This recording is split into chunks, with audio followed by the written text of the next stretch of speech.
In this village, fear spreads faster than the sun rises over the mountains.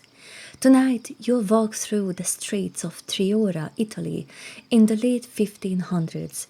You will meet the women accused of witchcraft, hear the whispers of the villagers, and feel the tension of the town on the edge of hysteria. This is the story of the women of Triora, midwives, healers, housewives, accused, imprisoned, and tortured in the name of witchcraft. It is a story of fear, power, greed, and resilience. You have turned into Haunted Wavelength. My name is Darks, and tonight I will be your guide. Before we begin, draw the curtains, dim the light, and make yourself comfortable, and let the world around you fade for a while.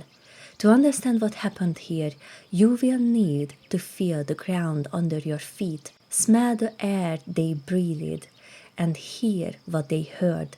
So let me paint a picture for you. Triora is a quiet little village tucked into the lower Ligurian mountains. Today it feels peaceful, bright, clean, almost timeless. But if you could walk these streets in the late summer of 1587, you would find a very different place.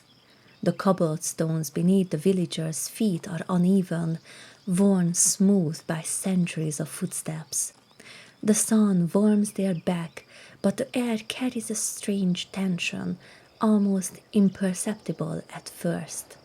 Herbs hang from windows, their scents mingling with wood smoke, and the people live their daily life, walking on the streets and smelling the fresh, crisp morning air that carries a tang of the herbs and flowers people grow around their house. Somewhere a child's laughter echoes, quickly hushed by a mother's sharp whisper. Back then, Triora was rich and strategically vital, perched between France and Italy, guarding the Genoese Republic's mountain borders. Its history stretched back nearly 1,000 years. But that summer, something went wrong. For 2 long years, the harvest had failed, food was scarce, hunger clawed at the village, and where hunger spreads, fear soon follows. Fear always looks for someone to blame, and it always finds a scapegoat to sink its teeth in like a hungry wolf. The man appointed to investigate the famine, a local priest named Girolamo Pozzo, claimed to know the cause. Witches. He said they had cursed the land, women of Triora who had made pacts with the devil himself. The narrow alleyways of the Cappuccino district was where these so-called witches were found. The air grows cooler here, heavier than on the parts of the city. Wooden shutters rattle with every gust of wind. The villagers speak in hushed tones, glancing nervously from door to door.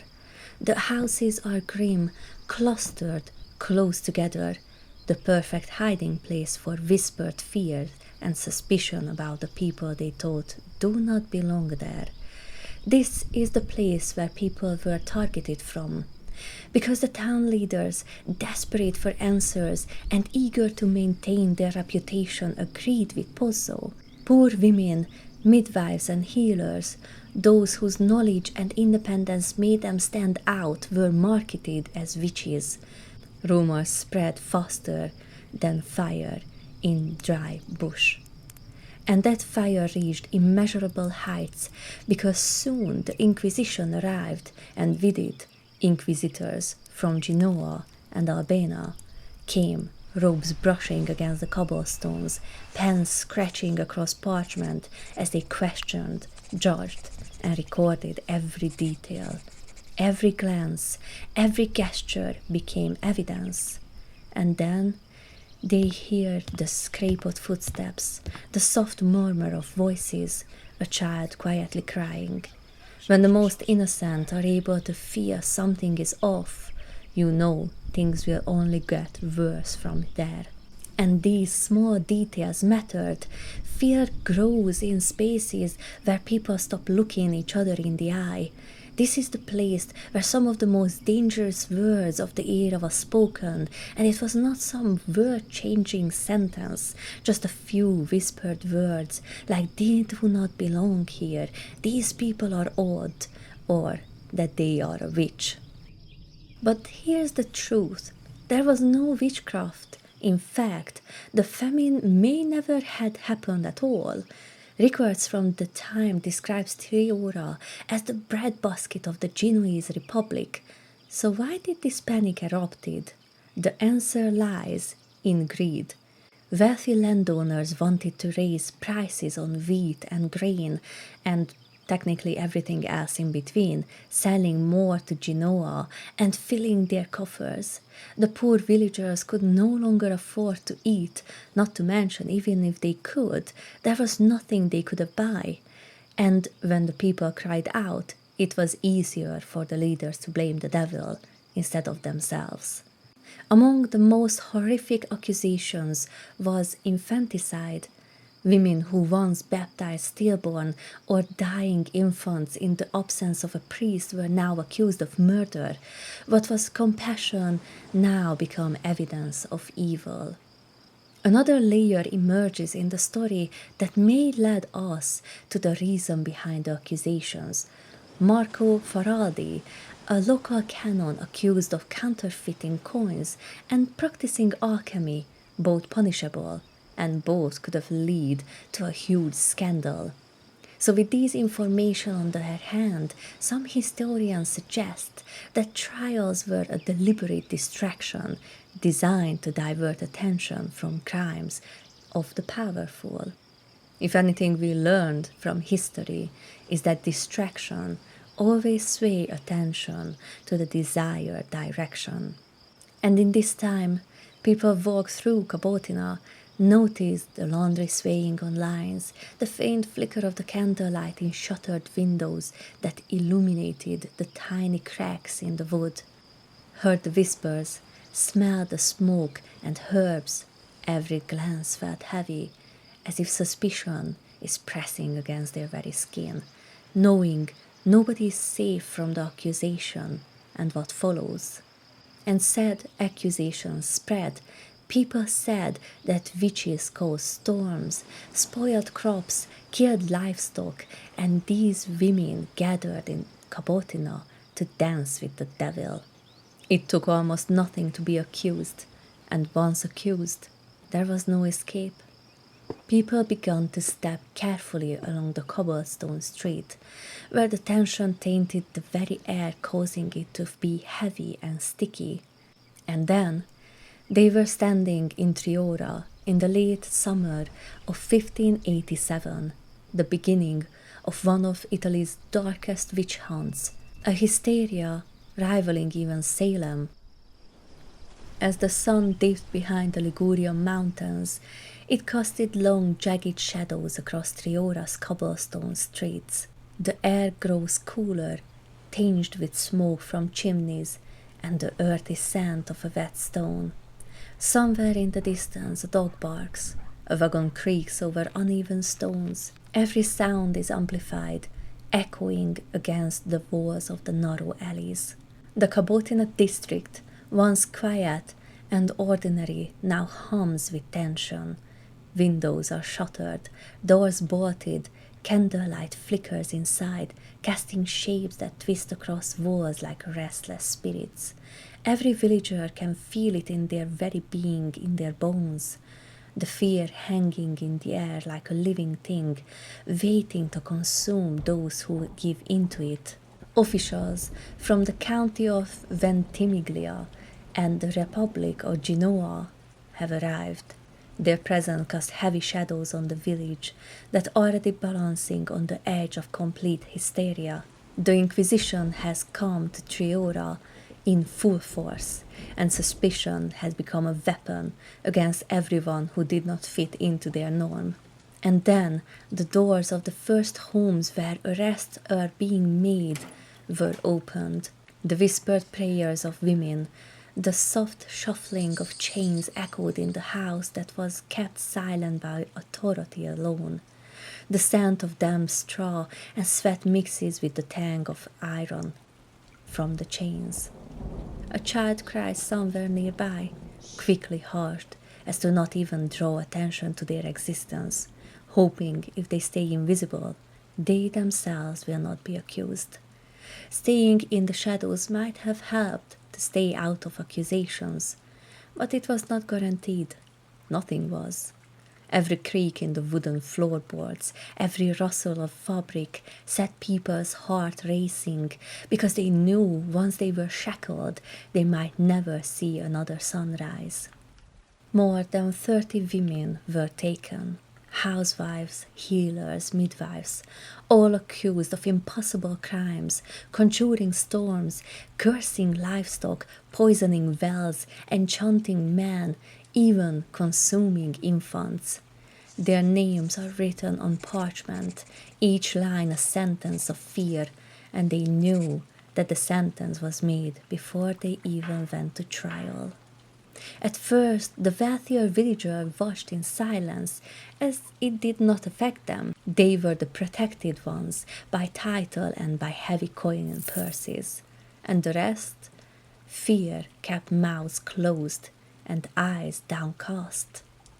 But if the wealthy thought they were out of sight by the bling of their coins, they were mistaken, because the accusation did not remain in the bottom of society. Soon whispers reached the wealthy homes, and with that the people who lived in it. Wives, mothers, daughters of the elders' council were named too. The hysteria crept upward, knocking on doors where it had never ventured before, and it cast a terrifying shadow.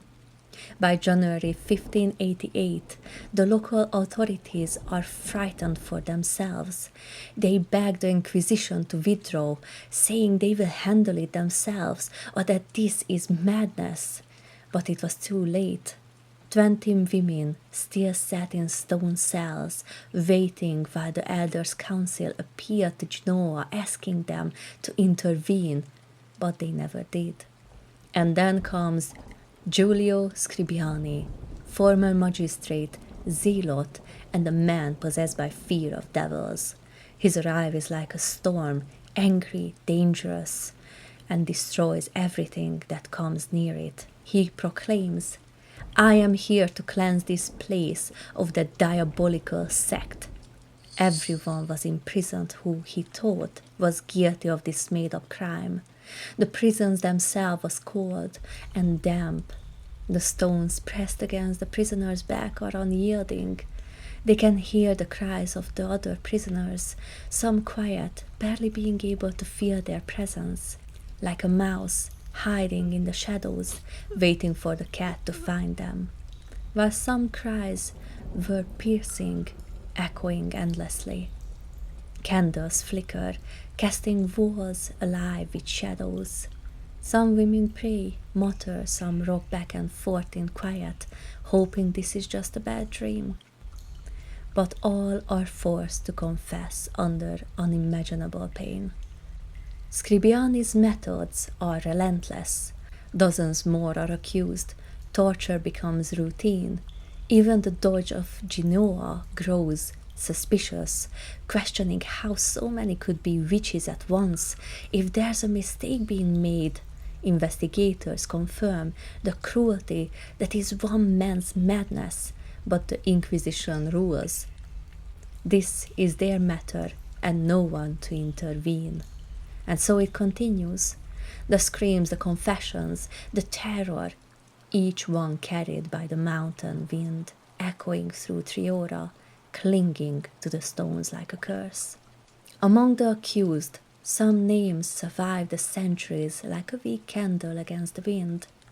Justina Canton, a midwife, beloved for her knowledge of herbs, accused of conjuring storms and spreading illness, tortured until she confessed, sent to Genoa, never returning. Isabetta Lomellini, an elderly widow whose defiance made her a target, accused of cursing a neighbor's harvest. Her only crime? Refusing to sell her land. Her confession, forced through agony, sealed her fate. Maria de Servia, barely 20, accused of dancing with the devil beneath the moonlight. She denied it until her last breath. Her last recorded words were, "If kindness is witchcraft, then I am guilty." Isotta Stella, a healer known for her salves and tinctures, accused of bewitching men. Her hands, once instruments of care and compassion, are broken during torture. Pierina di Badalucco, brought in chains from neighboring village, accused of teaching witchcraft. Confession was forced out of her before her trial. And the last name we know, Gentile of Castel Vittorio, one of the few who refused to lie, executed swiftly, her body displayed as a warning to everyone. This is what will happen to all witches. The others, nearly 30 souls, remain nameless, lost to fire, silence, and time. Their voices echo in the narrow streets, in the wind that carries memory between the centuries-old mountains that recalls everything. We have no records of what happened to them, no graves, only whispers that still drift through the air, carrying the names that history forgot. The sun is long gone, shadows merge into light, the faint murmurs and footsteps. The air is heavy with smoke, herbs, and the memory of terror, and screams that echo through these alleys carried by the wind. Every sound, every moment, every stone and plank is a reminder Triora is a village forever changed. And though centuries have passed, the echoes remain. Each cobblestone, each shutter, each alley hold fragments of stories, of terror, resilience, and courage. Triora stands on the edge of memory and history, and the screams of the past linger, waiting for those who dare to listen. But the sun always rises, this time slowly over the mountains, spilling gold and rose across the cobblestones.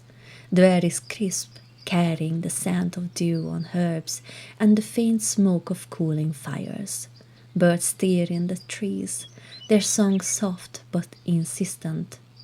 You can hear shutters creak as villagers open their homes to the new day. Life continues as always has and always will. But beneath this peace, beneath the laughter and the quiet routines, something remains. A weight lingers in the air, the invisible residue of fear, of injustice, of life destroyed centuries ago. The Cabotina district sits just a bit more silent than before. Narrow alleys, once shadowed by suspicion, now shimmer in morning light. Yet every stone, every door frame seems to remember the past. You can almost hear whispers carried on the wind. Names that time forgot, voices that once cried out in terror. Historically, we know that the trials of Triora ended in 1589. Of the 33 accused, some were executed, some disappeared from the records, and a few survived to tell fragments of their stories, never even knowing how their story changed history forever. The Inquisition left, but the scars of its presence endured. Families were torn apart. Trust was shattered. The very fabric of the village had been altered. Today, people can step into the Triora's Museum of Witchcraft and Ethnography, where the air is cool, still, and heavy with the scent of old wood and parchment. Glass cases display ancient tools, faded documents, and the relics of lives interrupted. Their fingers can hover over polished surfaces, imagining the hands that once held these objects, hands that healed, that cared, that were punished for their knowledge. Every artifact tells a story, each one alive with memory. Outside the village square is quiet. A bronze statue of a woman gazes towards the mountain, her hair frozen in motion, flowing like fire. She embodies courage, resilience, and remembrance. Villagers and visitors alike pause here, honoring those who suffered, transforming memory into celebration and fear into understanding. The streets themselves carry the echoes. Beneath the cobblestones lie the stone cells where women were imprisoned. People who visit these cells can feel the chill of the air against their skin, and they can imagine the terror that once filled these spaces. The walls are silent now, yet they hold centuries of testimony. The prayers, the whispers, the defiance, and the sorrow. Some can feel it in the air to this day, leaving the cells with a little more understanding, a little more compassion, and something deeper than that. Maybe they feel a ghost, a silent spectator who stayed behind, or the ghost of centuries past, that is the heaviest of all. Injustice and forced confession of people who were different. Triora's story is a lesson etched in stone and memory. It reminds us what happens when fear overtakes reason, when suspicion becomes a weapon, and when greed wears the guise of justice. But it also shows us the power of remembrance, the importance of resilience, and the voices that refuse to be silenced. And as the wind moves through the empty streets, if you listen closely, perhaps you can hear them, the whispers of women who were never truly gone, carrying their story forward across centuries for all who dare to listen. You've been listening to Haunted Wavelength. I am Darks, and thank you for stepping into the story of the Triora witch trials with me tonight. If you enjoyed this immersive experience, feel free to follow, subscribe, like, or leave a rating. It helps the signal travel further. Until next time, keep your mind open, your lights dim, and your ears on the wavelength. Sweet dreams.